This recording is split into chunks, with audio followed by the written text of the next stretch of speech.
আপনারা জানবেন তারাপীঠ কালী মন্দিরের আসল রহস্য। সবাই দয়া করে আমাদের চ্যানেলটি সাবস্ক্রাইব করে নেবেন, এতে আমরা পরবর্তী ভিডিও আনতে অনুপ্রেরণা পাই। তারাপীঠ নিয়ে বহুকাল ধরে চলে আসছে বিভিন্ন মতবাদ।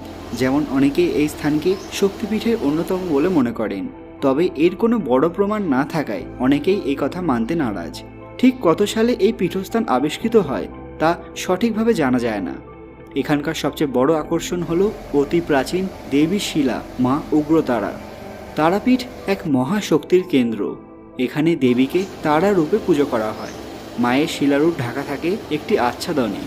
সুদূর অতীত থেকে বহু সাধক তপস্যা করার জন্য এই স্থানে এসেছেন, কারণ এটি ভারতের সবচেয়ে বড় সিদ্ধপীঠগুলির মধ্যে অন্যতম। এখানকার এক বড় সাধক বামাখ্যাপা, যার ভালো নাম বামাচরণ চট্টোপাধ্যায়, তিনি বাংলার তন্ত্রচর্চাকে এক অন্য মাত্রায় নিয়ে গিয়েছিলেন। তন্ত্রে উল্লেখ